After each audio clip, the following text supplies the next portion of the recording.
What's going on, everyone? Welcome to the Bros Talking Soccer podcast interview with Rob Simmons. My name is Dave Knittel. Rob, hello. How's it going? How's it going, Dave? Good to be here. All right. We're happy to have you. Christian, hello. Hello. There's Christian, everybody. We are live on YouTube. Please feel free. Say hello. Interact with us as we go along here. We'd love to hear from you. Chime in with thoughts, questions, opinions. If you're watching in the future, still leave a comment, question, whatever. We look at them, or at least I look at them, and we'll get you an answer or a response and whatnot. With that, I think we're ready to jump into this interview. Guys, any last questions or anything like that? Christian has something to say. I just want to tell you, when we're reading off these questions, if you click in the Google Doc, like on a question, it blocks off. I can't read it. So can you not like click on mine? What? Like if you're in the cell that I'm trying to read, it says Bros Talking Soccer and blocks off. Oh, okay. Yeah, sure. Sorry about that. So even though I'm not editing it? Yeah, because it tells you where the person is. So if you're like in the cell, it just says Bros Talking Soccer and cuts off the entire Oh, thing. yeah. Okay. My bad. All right, people. My apologies here. You're getting a little peek behind the scenes. We use Google Docs to prep these interviews. So, Christian, glad we got that cleared up, and thank you for saying that to me. So I will make sure to be off you. And okay, I think we're ready to go. All right. I'd like to welcome on Rob Simmons, who is a freelance sports photographer and writer mainly for the Philly soccer page. Rob, welcome to Bros Talking Soccer. How you doing today? Dave, doing pretty well. Good to be here. All right. I like the sound of that. We are also joined by Christian. Again, second interview in a row. It's exciting times, Christian. Hello. How are you doing? This is my third interview in a row, you motherfucker. Oh. But I did one by myself. You weren't there because you're a slacker who just goes off to like Tahiti or wherever you are. Fiji. Half the time. Yeah. Yep. Yep. Yeah, I'm doing good though, Dave. I went to try and get a car today, and it didn't go as planned, so I just walked out of there, mainly because the guy told me he was a Manchester United fan, but also because he wasn't giving me a good deal. Oh. I wholeheartedly believe that the main reason you walked out was because he was a United fan. So, he said he was going to listen to the podcast, though, so I had to be kind of nice, but I know he's full of shit because he's a car salesman. All right. Well, I appreciate you. Podcast a shout out anywhere possible. So yeah, thank you for that. Let's jump right into things. Rob, can you tell us a little bit about yourself? We know who you are, but listeners may not know. So where are you from? Where do you live now? Yeah, sure. I know this interview's kind of been highly anticipated by the viewers, so and out there, But yeah, said freelance work in photography and journalism, doing a lot of work with Philly soccer page covering the Union. I've been doing some college basketball work lately. That's about where I'm at, So where are you from? Are you from Philly? Are you in the Philly area right now? Yeah. So I live in Newtown, Bucks County. Born in Princeton, grew up there for a bit, but spent most of my kind of teen to adult life in the Bucks County area. Gotcha. Yeah. Okay. It's my turn. Sorry. I'll ask. I know the answer, but I would love for the listeners and Dave to know. Did you grow up playing soccer? I did. Yeah. I started playing at the Princeton YMCA about 4 years old. I found a picture of myself the other day. I was wearing jeans. So I've come a long way to put it. Yeah. All right. Very long time. Not ever at a high level, really. Mostly club and intramural stuff. I guess I peaked in 8th grade playing for YMS, Luke Gray's squad. But yeah, it didn't carry on through high school. I played football actually as a kicker. Given my soccer background, I gave football a go. Played golf for a season, and then jumped into cross country and track, which I ended up taking on to college, and now I'm back playing soccer. So full circle. Started with soccer, gonna end with soccer, I think. What's the longest field goal you've ever made? Well, I played freshman year, and I don't think they trusted anyone to kick field goals. So I had a handful of extra points. I was an onside kick specialist for whatever that's. Whenever we scored, we pretty much went for an onside kick. That was kind of my unique trait, was being a solid onside kick guy. Gotcha. Yeah, and for those of you who don't know, his username on Xbox is Golf Rob, so you know he loves golf from there. But he always is playing FIFA, so there you go. He's a soccer golf guy. I should change that. Thinking about changing the gamer tag. Right. Gonna need Yeah, some watch out. All our listeners are going to be friending you now because now they know who to come for. So you said you play now. I know you're playing in the Castle League in Philadelphia. Who would you say, as a pro player, represents your style of play, or who do you try and model after? I like to think I'm world class, kind of like No. a kind of guy. Oh my God! Don't start this shit.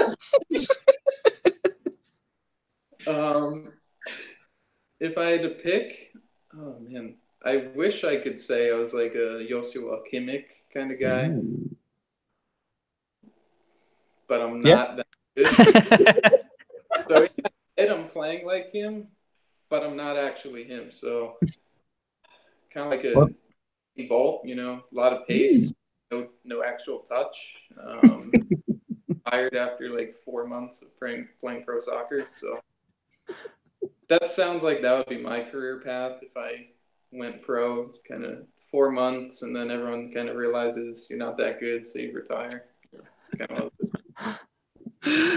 All right. Well, we'll transition a little bit into your FIFAing now. So you play on our pro club team. Me and Rob are on the same team, as we discussed, I think, the past 2 weeks now on our interviews. How'd you get into FIFA originally? Oh man, so I think I started on the PS2. I've had every FIFA since 04. I believe Ronaldinho was on the cover that year. Wow. So every year since 04. So I think this is now my 16th season playing a variation of FIFA. So I started at a very early age.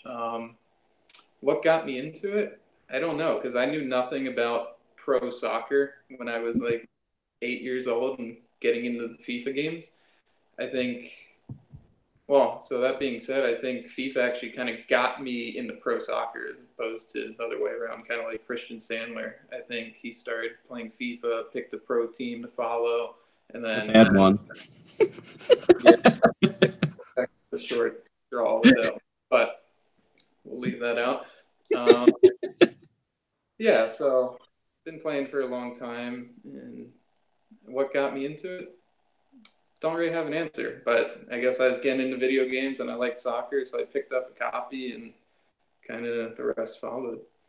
Nice. And what would you say your style of play is with FIFA? Possession percent, try to slow the game down.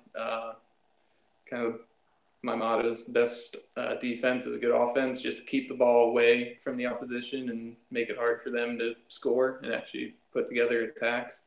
That does leave vulnerable to counterattacks, but 70% possession is going to be hard for them. If anything, they get one or two shots a game. Just kind of try to smother them whenever I can. Just keep the ball in their end for as long as possible. Yeah. I like it. When we play pro clubs, I think both of us have a pretty similar style, so we're always competing for that defensive center midfielder fielder spot. So yeah, game recognized game, Rob. So let's transition a little bit over to what you're doing in the real world, freelance sports photography and writer journalist. So let's start with the photography. So how'd you get into kind of doing photography? Yeah, so growing up, I'd always done a lot of traveling. I've been to all 50 states. How many countries? I think 26 or 27 different countries now. So I grew up kind of with a camera in hand, just kind of wanting to document my travels and create some memories through pictures. My mom always had a camera with her, so she kind of influenced me to get that started. And then when I went away to school, that's when I think I really got into it. I went up to school in Alaska, went to study criminal justice, which I didn't end up loving. I was good at it, but I don't think I loved it. So to kind of kill time and like something to do on the weekends, I'd grab my camera and go out and just take some pictures of the wildlife and scenery. And I think that's really when I realized photography is something I want to keep doing the rest of my life, I think. So you said you traveled to all 50 states and more than 20 countries. So was that just something your parents thought was really important? Did they do something where you took road trips? Like, how did you actually do all that? Because I think you're pretty young still. Yeah, so my parents had set a goal for my brother and myself to get to all 50 states by the time I turned 18. And I did that. I think when I turned 16, we went to Hawaii, which was the last one. So by 16, I had been to all 50 states. And it was just something that your parents thought was important. Do you have a favorite either state or country? Let's go state and country you visited. Yeah, so definitely Alaska, which is why I ended up going up there for school. And then country, probably the Faroe Islands. I went there 2 summers ago. That has to be my favorite country for sure. Why? Just the landscape. I couldn't even describe it to you.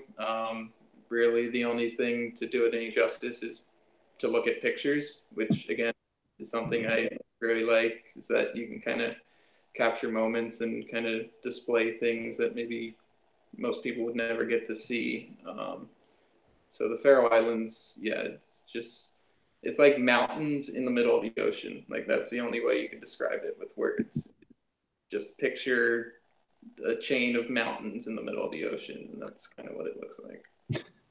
Wow, that's really awesome. I think I went to one country and it was the US by 18 years old. And I only went to 6 states by 18 years old. So that's crazy. And they were all like right here. So, wow, that is really impressive. And that is awesome that your parents set that goal and you got to do all those things growing up. And you were living with a camera in your hand. So you got to capture all those memories. So when you are taking photos, what kind of equipment are you using? Do you have like different cameras that you use? Like, do you have a software that you use to edit them? Yeah, so I have a Canon EOS 60D. Pretty basic model. I've had it for a while now. Want to upgrade, but that's very expensive. But definitely an investment, something that would last me a while. But right now, kind of rolling with some basic kind of equipment, nothing too flashy. A 7200 lens that I just picked up last year when I first started getting into sports photography. And that lens, more than anything, has been the most helpful, I think, equipment-wise. What does that mean? For I don't know. For me, you I'm said sort a of lot of letters and numbers. yeah. So for layman, can you break it down a little bit? So what does a 700 mean? Yeah. Why is it better for sports? Yeah, so the 70 to 200, so that's the zoom, so the focal length.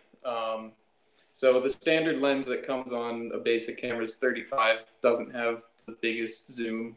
So a 70 to 200 gives me a lot more range. So when I'm talking about like a soccer field, for example, that would pretty much get me a clear shot to say midfield, like a pretty crisp shot.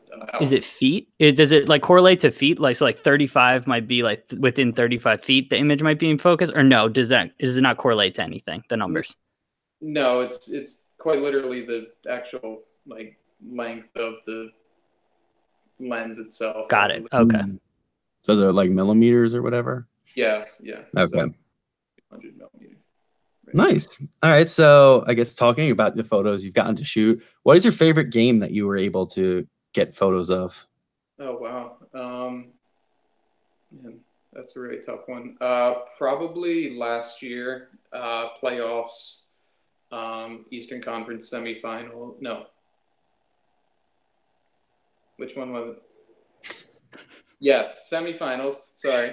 Columbus against New York, the home leg, the second leg of that semifinal. New York was down 1-0 entering that, and they came back and won 3-0. And yeah, the goal that clinched it for them to make 2-0 to put them through to the final. Danny Royer scored, came right in front of me pretty much, and I got some really good shots of just the pure emotion and celebration of the players and the fans, which was really fun. That was probably the most fun and exciting atmosphere I think I've ever shot in. Do you have a favorite sports photo or favorite player photo? Would it be that one, or do you have a different one? Yeah, so I mean, if I had to pick a player that I think I've enjoyed photographing the most, it is Danny Royer, the winger on New York. Just always a ton of emotion on the field, never holds anything back, just always lets out, just bursts of emotion, whether it be good or bad, but always gives me a ton of good shots. I think just about every game I'm working with the Red Bulls. So with the Philly soccer page, and we'll get into this probably in a little bit, it obviously makes sense. You have press credentials and whatnot, but I see you shooting a ton of college basketball. I see you at, Red Bull games and things like that. How do you get press credentials for those things? Do you go through a site? Do you have connections with papers? Can you just sign up because you're a freelance photographer? How does that work? Yeah, so freelance photographers can get credentials on their own. You have to have a decent enough following and some kind of social output, whether it be a website or a big enough following on Instagram or Twitter. But I'm actually doing the basketball and Red Bull stuff through another website I do stuff with. So I do all Union and Bethlehem Steel for Philly soccer page, and then I do college basketball, golf, and New York Red Bulls at doublegsports.com, which is kind of a more New York based sports blog. So that's how I get to cover those things. Nice. So you're also a writer for Philly Soccer Page. You want to tell us a little bit about that, and I guess tell us whether you prefer to write or do photography?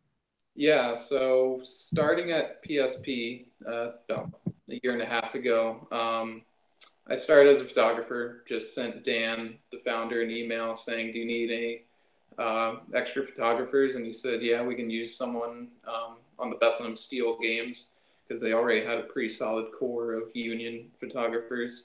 So I said, yeah, just something to get my foot in the door. Let's drive up to Bethlehem. And so I got rolling with that. And then come the next year, I guess they needed some help doing some writing. So I reached out to Dan. I said, let me try my hand at writing. Let me do a match report for the Steel. And that went pretty well. So he gave me another assignment.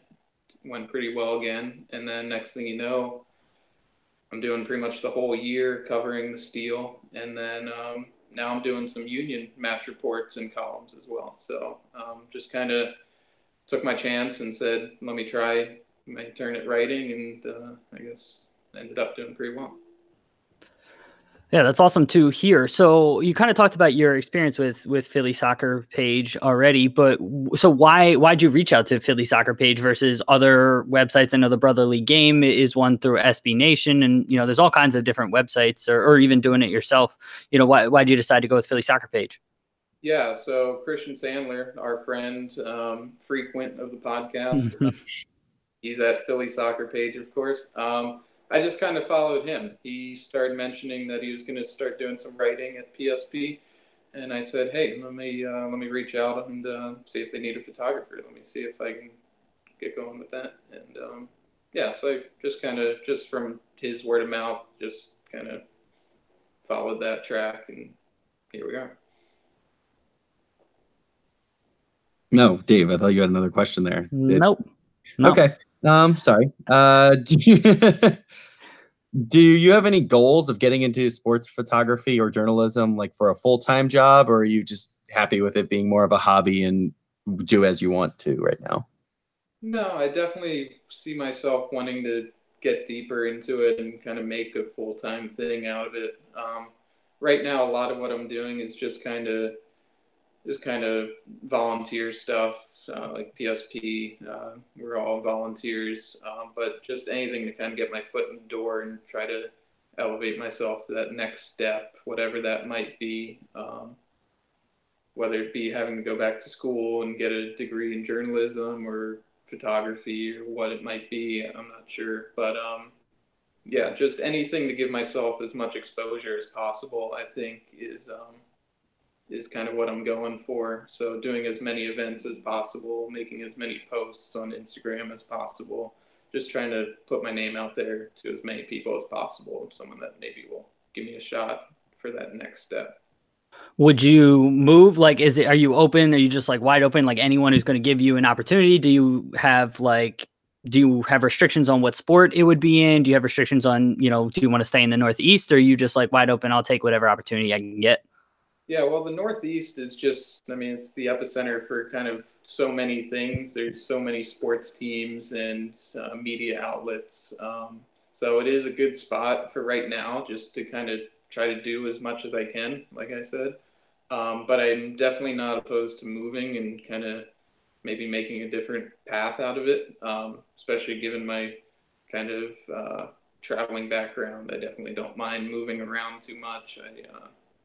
I definitely wouldn't mind going somewhere else for it if need be. But right here in the Northeast is definitely a spot for now. Yeah. Pie in the sky, like ideal world. Do you have either a specific company, team, or job, or something you can make up? Like, say, flash forward 5 years, you've hit the lottery, or you did, everything went according to plan, and where are you?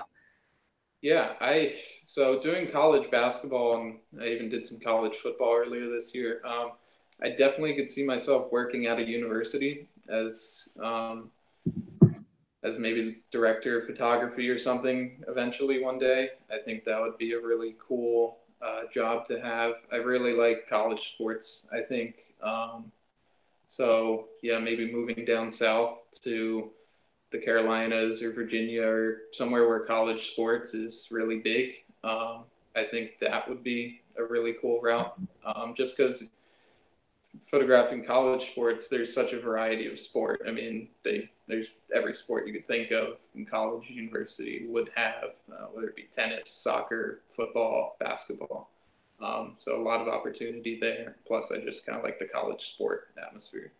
So are you drawn to the variety because of, I don't know, maybe your travel background? I think, when you travel, you just get exposed to so many different things. And so you almost not get addicted, but you really appreciate the variety of being in different places and experiencing different things. Do you think that played a role at all?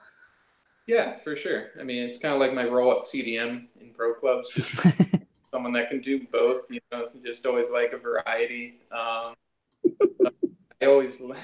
never tried to limit myself to any one thing. Um, so yeah, I definitely like that variety and just kind of change of scenery from season to season, doing different assignments and whatnot. I definitely wouldn't want to limit myself to one sport, I don't think. Even if Bayern Munich called up and was like, "We need our director of photography." Well, even then, I asked him if I could work for their basketball team or something.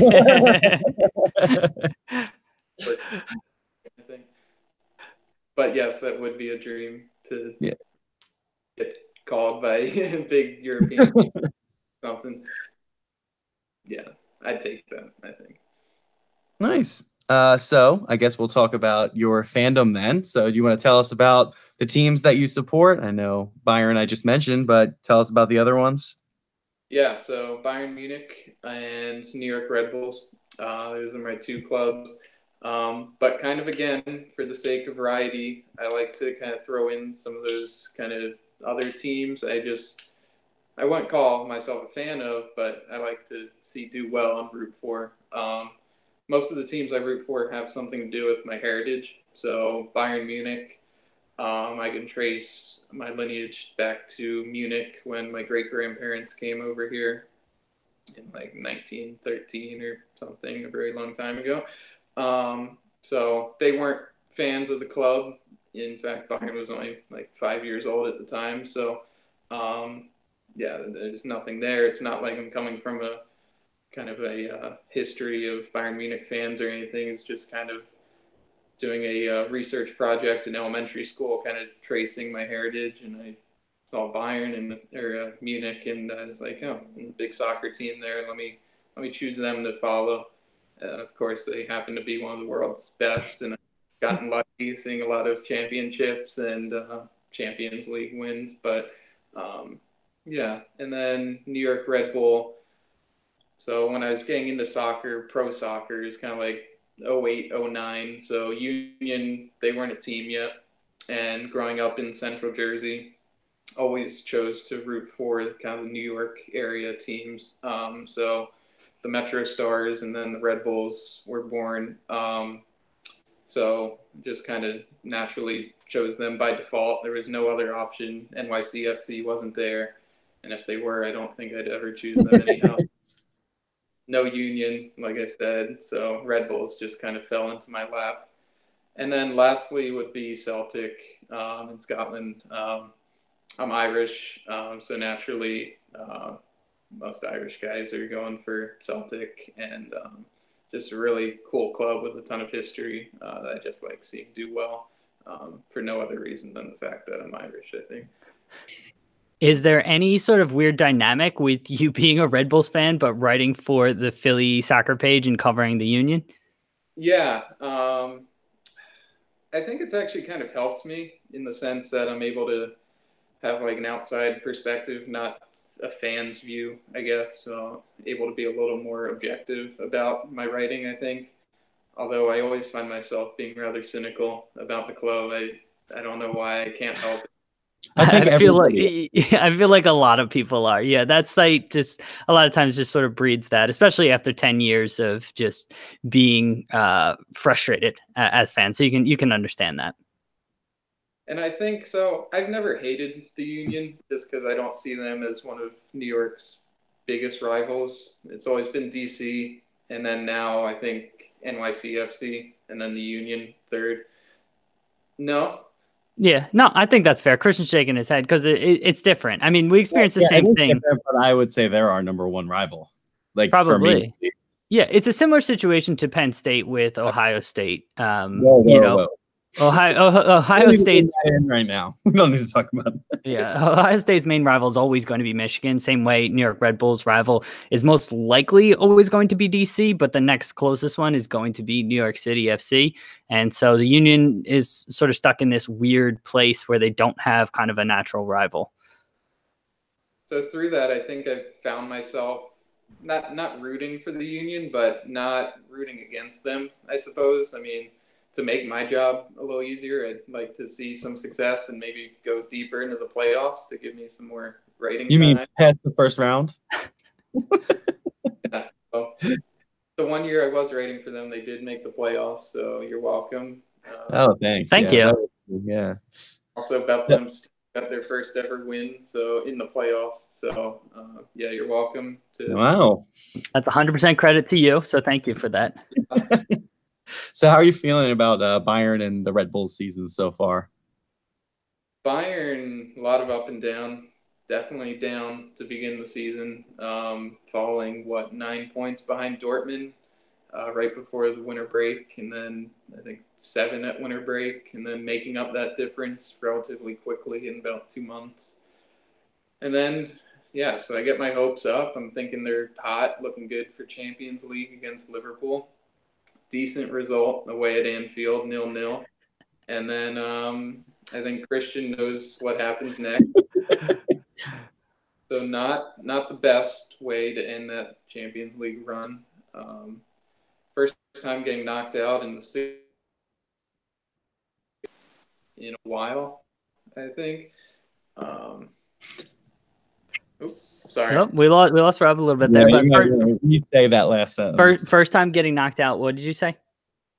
The first time in a couple of years, I can remember them getting knocked out in the round of 16 and not at least making the quarterfinals.